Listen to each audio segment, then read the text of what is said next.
Bonjour à tous. Avis de tempête pour Ursula von der Leyen. Alors il y a cette affaire de corruption au Parlement européen par le Qatar qui se déploie, qui prend de l'ampleur. Je vais y revenir rapidement.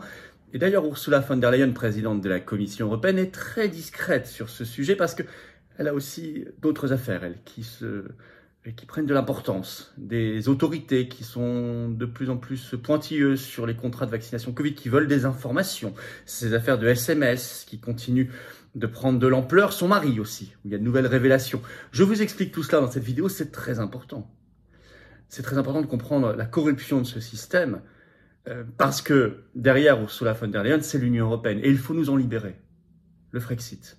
Et tout cela va fait avancer la cause du Frexit. Bah oui, pour avoir un vrai avenir vivable, humain, libre, souverain, il faut sortir de l'Union européenne. J'y reviens dans un instant, je vous explique tous ces développements concernant ces affaires et notamment Ursula von der Leyen dans cette vidéo que je vous demanderai de bien vouloir partager parce que je crains qu'on n'ait pas beaucoup d'informations sur tout ça dans les grands médias en France.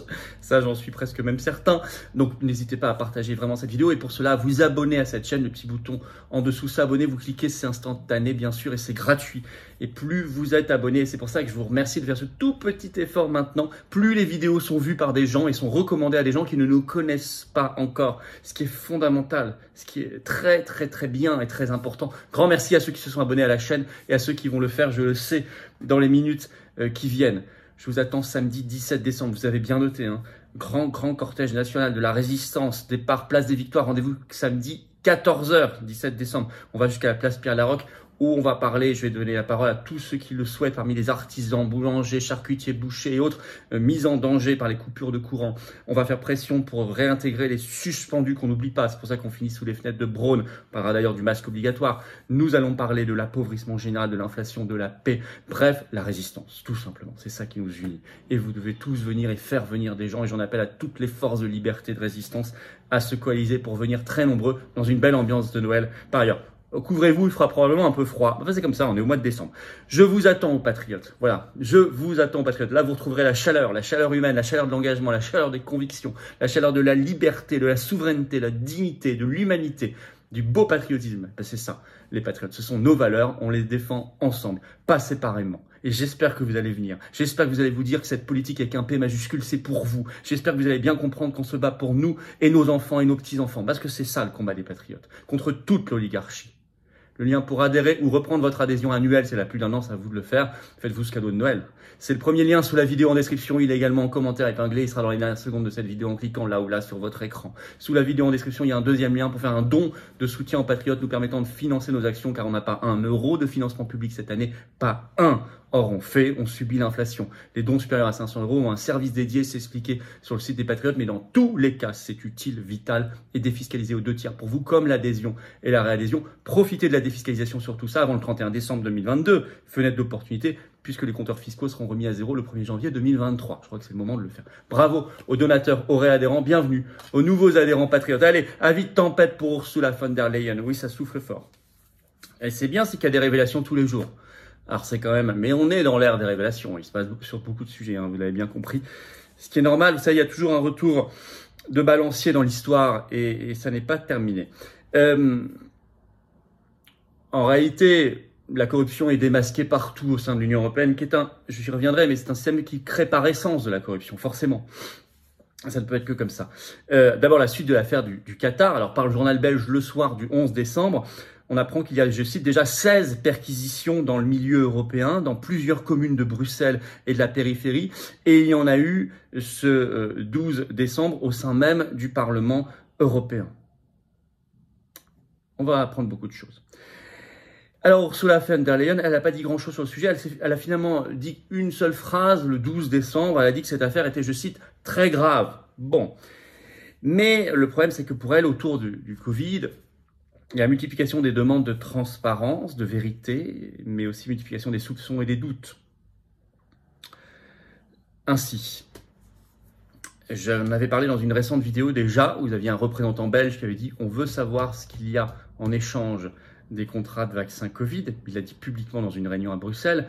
Le ministre polonais aussi avait parlé sur le même ton. Eh bien, nous avons de nouvelles déclarations. Cette fois, ça vient d'Italie. Selon l'agence italienne AGI, ce 9 décembre, Schilassi, qui est le nouveau ministre italien de la Santé, a demandé, je cite, à l'Union européenne de réviser les contrats de vaccination Covid lors du Conseil de la santé de l'Union européenne à Bruxelles le 9 décembre.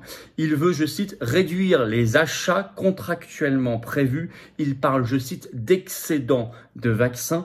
Et selon cette agence AGI, je cite, il veut que ce soit les entreprises et non les États, donc les grands labos, et non les États, qui remboursent les dommages liés aux effets secondaires. On met les pieds dans le plat. Pourquoi a-t-elle négocié cela, Ursula von der Leyen, que ce soit les États membres qui financent les effets secondaires? Pourquoi a-t-elle acheté 10 doses par Européen? Pourquoi une telle opacité dans les contrats? Alors là, je vais vous dire, c'est en train, là, ça vient du ministre italien de la Santé, c'est en train d'exploser dans tous les sens. À suivre là aussi. Et puis, des révélations qui font de plus en plus de bruit. Alors, c'est venu il n'y a pas longtemps du journal allemand très sérieux, Die Welt, dans un article du 9 novembre dernier, le titre « Les incroyables affaires de Heiko von der Leyen ». Heiko von der Leyen, c'est le mari de la présidente de la Commission européenne. Et ce 26 octobre, ça n'a pas fait de bruit en France, personne n'en a parlé en France, dans les médias. Dans les médias, personne n'en a parlé. Ce 26 octobre, l'eurodéputée italienne Francesca Donato a en effet adressé une lettre à Kathleen Van Brent, qui est la présidente de la commission parlementaire spéciale au Parlement européen, commission Covid, sur, je cite, les activités immorales et, je cite, les nouvelles embarrassantes qui circulent au sujet de Heiko von der Leyen, le mari d'Ursula. Heiko von der Leyen travaille en effet pour une société américaine qui s'appelle Orgenesis depuis 2019 et depuis 2020, même année que le Covid, il en est le directeur médical. Pour comprendre les bases de la requête dans cette lettre de la députée, l'eurodéputée italienne, je vais vous lire un petit extrait. Je vous lis tout ça maintenant, voilà. Donato, je vous lis un extrait donc de Die Welt, de l'article allemand qui en parle. Donato a soulevé la question de savoir si tout allait bien lors de l'allocation des fonds européens financiers à Orgenesis. La question encore plus importante est la suivante. Les activités de Heiko von der Leyen dans l'industrie pharmaceutique cadrent-elles avec la position de sa femme? La discussion s'est accélérée après que le parquet européen a annoncé à la mi-octobre qu'il enquêtait sur les activités sur les accords de vaccins de l'Union européenne. Au centre de l'attention, la chef de la Commission européenne von der Leyen, entre toutes, qui ne veut absolument pas révéler le contenu des SMS qu'elle a échangés avec le patron de Pfizer, Albert Bourla, avant de signer un contrat d'1 milliard de dollars. Voilà la base de sa requête. Mais ce qu'il faut savoir, le problème, c'est que Orgenesis a reçu des fonds européens qui sont validés par la Commission européenne. Dans le cadre du plan de relance Covid, et notamment 320 millions d'euros ont été accordés à la Fondation pour la thérapie génique et le médicament, qui est liée à l'université de Padoue, en Italie. Et cette fondation, c'est une sorte de consortium qui unit des centres de recherche privés et publics. Et il se trouve que, nous dit Die Welt, le journal allemand, eh bien, Heiko von der Leyen en était membre du conseil de surveillance. Et au-delà de ces 320 millions d'euros, il se trouve que Orgenesis travaille avec cette fondation par ailleurs. Mais en plus, directement, Orgenesis a reçu 323 000 euros de fonds européens à Orgenesis Italia, toujours selon Die Welt.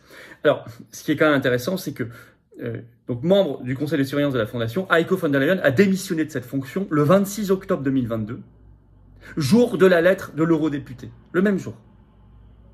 Il y a quand même un sujet.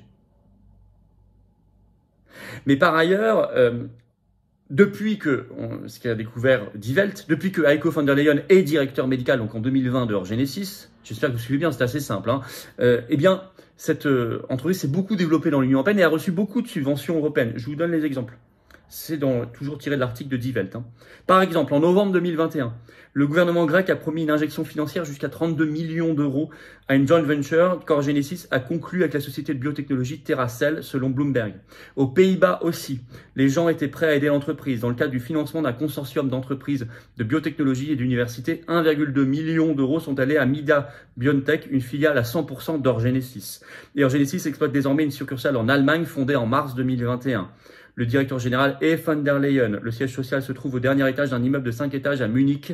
Comment vont les affaires? Personne ne veut parler là-bas, écrit Die Welt. Le registre du commerce indique que la succursale allemande n'a pas encore enregistré de chiffre d'affaires. Fin de citation, tout ça c'est dans l'article en ligne de Die Welt. C'est incroyable qu'il n'y ait pas une ligne en France là-dessus. Donc c'est une affaire qui monte.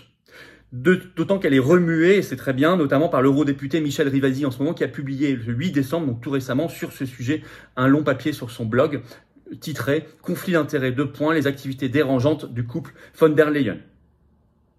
D'autant que l'affaire des SMS échangés entre Ursula von der Leyen et Albert Bourla, PDG de Pfizer, continue d'empoisonner l'atmosphère autour d'Ursula. Dernier rebondissement, on le sait par un article de Politico du 5 décembre. Le titre « Encore une fois, le patron de Pfizer refuse de témoigner devant la commission Covid au Parlement européen ». Il l'a dit par une lettre qu'il a adressée à cette commission le 2 décembre en disant, je cite, « Depuis l'audition Covid d'octobre, nous n'avons pas d'autres informations à partager avec la commission, alors nous refusons respectueusement l'invitation. » L'invitation lui avait été lancée le 23 octobre dernier par la commission parlementaire spéciale Covid au Parlement européen.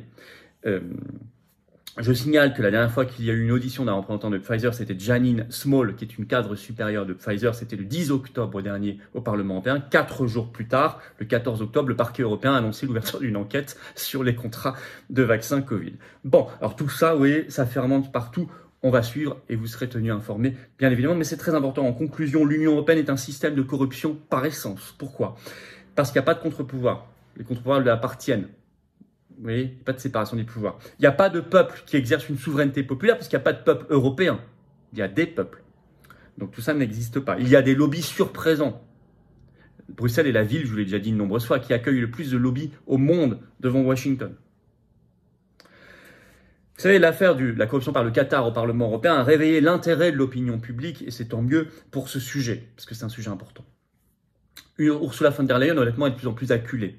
D'autant que dans les différentes capitales, là je vous ai cité l'Italie, mais il y en a d'autres, de l'Union européenne, on commence à se réveiller sur les contrats de vaccination Covid et à demander des comptes. Alors sûrement pas en France, parce qu'à mon avis on est lié à tout ça. Mais dans d'autres, ça bouge beaucoup plus. Alors justice, enquête, transparence, vérité. Voilà ce qu'il faut pour tout ce petit monde, avec les peines adéquates. Mais la vraie solution politique avec un P majuscule, vous le savez, c'est le Frexit. C'est pas que des gens, c'est tout un système qui par essence produit de la corruption parce qu'il est construit comme ça. Le sortir de ce bourbier, sortir de l'Union européenne, le Frexit, avoir un bel avenir, un vrai avenir de liberté, de souveraineté. On se bat pour cela, patriotes, avec sincérité, force et conviction. On le dira haut et fort dans les rues de Paris, samedi 17 décembre, rendez-vous 14h, place des Victoires à Paris pour le grand cortège national. Ramenez des drapeaux français, ramenez votre bonne humeur, vos convictions, votre force d'âme. Et aussi des écharpes, des bonnets et un gros pull parce qu'il va faire un manteau, il va faire manifestement très froid, mais enfin c'est comme ça, on va se réchauffer par l'ambiance de Noël. Je vous attends, patriotes. Abonnez-vous d'abord à cette chaîne, petit bouton en dessous. Ah oui, n'oubliez pas, cliquez dessus, c'est gratuit, c'est instantané. J'ai besoin que vous soyez abonnés à la chaîne pour aller vers les 500 000 abonnés, le fêter ensemble et avoir plus de recommandations de ces vidéos à des gens qui ne nous connaissent pas encore. Grand merci aux nouveaux abonnés. Et venez donc aux patriotes. Venez, adhérez, réadhérez si vous avez adhéré il y a plus d'un an. On se bat pour tout cela, le Frexit, la liberté, la souveraineté, nos enfants, en métropole, outre-mer comme à l'étranger. Partout, vous êtes les bienvenus. Partout, vous serez mis en relation avec des gens qui pensent comme vous, près de chez vous. C'est ça, les patriotes. Adhérez, réadhérez, c'est le même lien. C'est le premier sous la vidéo en description. Il est également en commentaire épinglé. Il sera dans quelques secondes aussi en cliquant sur votre écran. Sous la vidéo en description, le deuxième lien pour faire un don de soutien aux patriotes. Vital pour financer nos actions. Sinon, on ne peut pas, on n'a pas un centime de financement public cette année, pas d'aide des banques. Toute l'oligarchie contre nous. Mais je sais que vous êtes là. C'est défiscalisé aux 2/3 de vos impôts, comme l'adhésion, la réadhésion, surtout avant le 31 décembre 2022. Clôturer l'année fiscale avant de commencer une nouvelle, c'est mieux de le faire. Après, c'est trop tard. Bravo aux donateurs, aux réadhérents. Bienvenue aux nouveaux adhérents patriotes et vive la France.